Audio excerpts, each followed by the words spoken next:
Good morning, great morning, wonderful morning, spectacular morning, outstanding morning, magnificent morning. Oh, yes. Again, the beautiful reminder that we get to choose. We get to choose how we're going to think at every moment. Remember, you always have a choice. And what is the choice that you have? Well, it's the choice to choose your thoughts. It's how you're thinking that determines the outcomes of your life. See, here in this moment, right here, right now, it happens to be morning. It could be afternoon, it could be evening, but the whole point is whatever that time is, whatever that moment is, you get to choose. That's why I start every single one of these calls that way with good morning, great morning, wonderful morning. Why? Because it's a beautiful reminder of that power that we have, and it also sets the tone. Think about it. Everything that you experience, what you've done, what other people have done, the results of your life, all of it's fundamentally meaningless. It just is. Nothing is good or bad. It's our thinking that makes it so. See, and it's how we're thinking, which is the perception we have of what's happening in our lives, that determines the feeling. That's the vibratory state that we go into.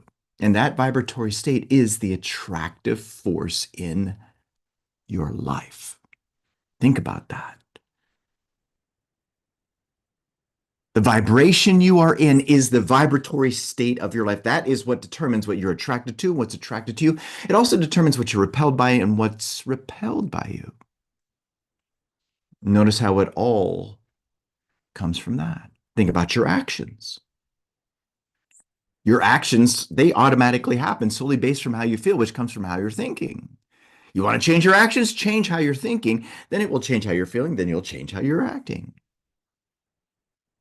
which will then get the result that's corresponding to that. See, that's where the magic is, and that's what these beautiful calls are about. These calls are about helping to remind you that you have this hidden power inside to think what you please. You can think what you please.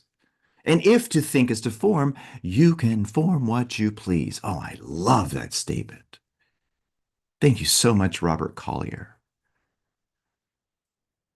Again, grab onto that. You can think what you please. If to think is to form, you can form what you please. You can change how you're thinking. By changing how you're thinking, you can change your life. I mean, it's very simple. How many of you recognize, yeah, this is really super simple? It is so simple. Oh my gosh. But is it easy? No way. It's not easy.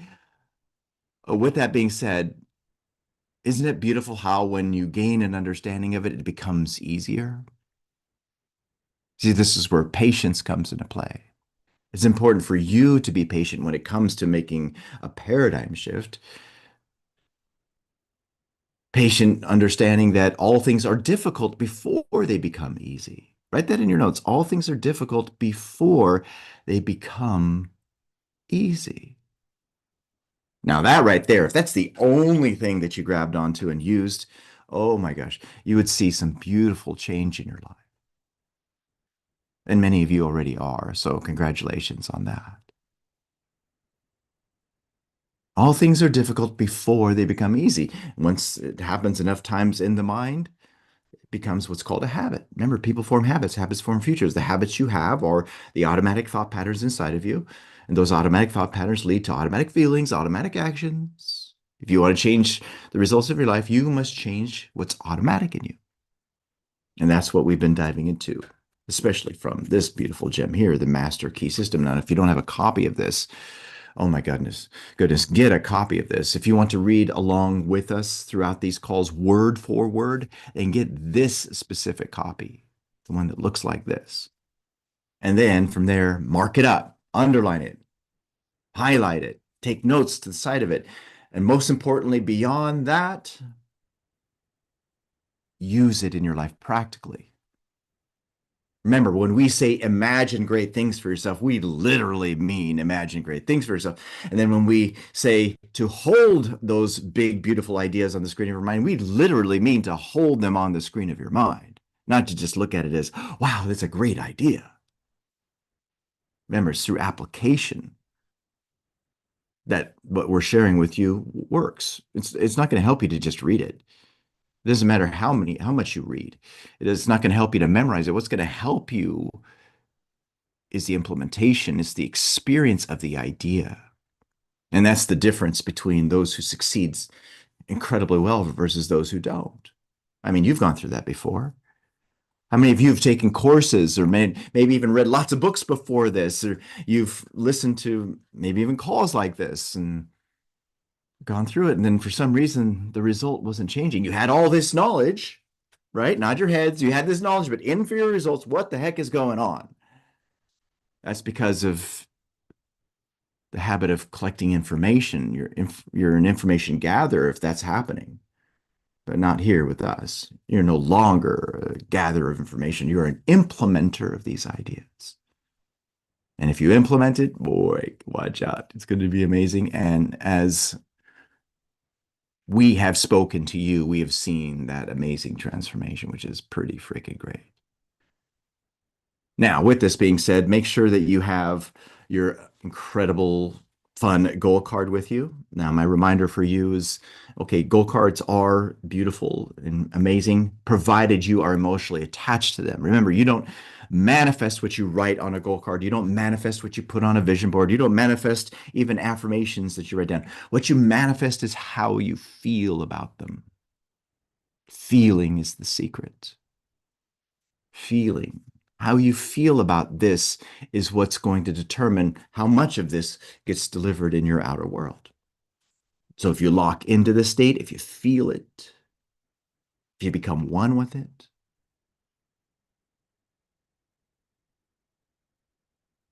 and if you are observant while that's happening, you'll begin to see your outer reality taking shape upon the model of your imagination.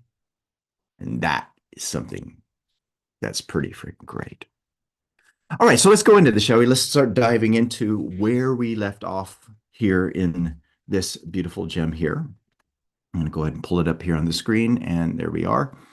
Now, the page that we're on is page 350. Boy, we've gone through this, but it's taken a while, huh? Because it takes forever to go through one paragraph when you study with me. And that's pretty cool, though, isn't it? So let's go into this and dive into it. Let's go first into number 19. Now, this here is important because we're talking about the law. And remember, the law always gets enforced regardless of whether or not you're knowledgeable or ignorant of it. Now, what is the law? That's the laws of the universe, the laws of source. What we've been mostly talking about here is cause and effect, but there are other laws like the perpetual transmutation of energy, polarity, relativity, gender, and there's more. The whole point, though, is that the law is there, and if you work with it, it'll help you to achieve what you would love to achieve. Now, in terms of the law, there is no limit to what this law can do for you. Dare to believe in your own ideal. Remember that nature is plastic to the ideal. Think of the ideal as an already accomplished fact. Now, what does he mean by this in terms of nature is plastic to the ideal? Well, what he's referring to is that there's that thinking substance that's there, of which every one of us has access to.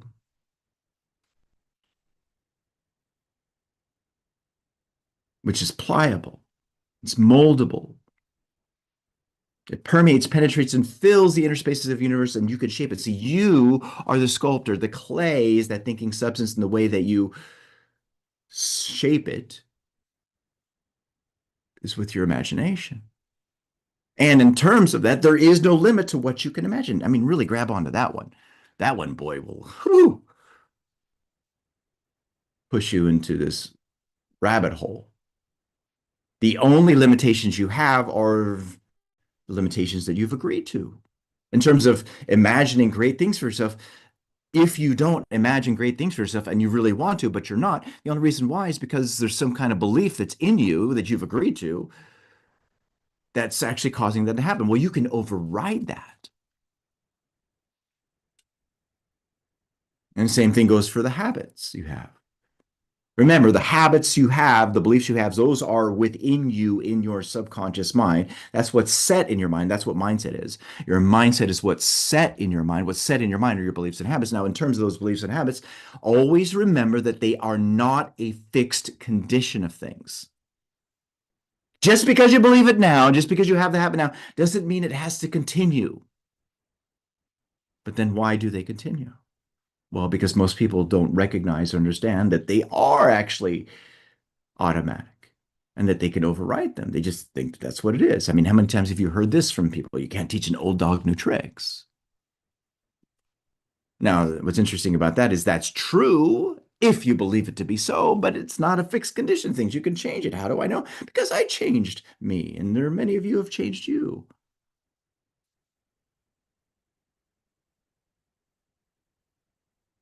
Now, with this being said, again, remember that nature is plastic to the ideal. Nature moves according to whatever that ideal is. And you're the one who gets to determine what that ideal is. And then from there, think of the ideal as an already accomplished fact. Not that it's going to be, that it's already done. Remember, how you're thinking, the state you're in is what shows up on the outside. If you're constantly in want, you will be in want continually. If you want it now, if you want it really bad now, you're going to want it really bad 5 minutes from now, 5 hours from now, 5 days from now, 5 weeks from now, 5 months from now. Why? Because the state that you're reinforcing is I want, I want, I want. You're supposed to get out of want. Thou shalt not want. Now think about that for you when you're thinking about your goal. Maybe you're wanting to earn a heck of a lot more than you're earning now. Turn your annual income into your monthly income. Stop wanting it. Decide that it's done. See it that way inside, and it'll start taking shape in your outer world. Now, before we move further, for those of you who are watching this live stream, if you'd love to tap into the remainder of these calls, then do yourself a favor and go to elevitality.com and register for Master Your Mind.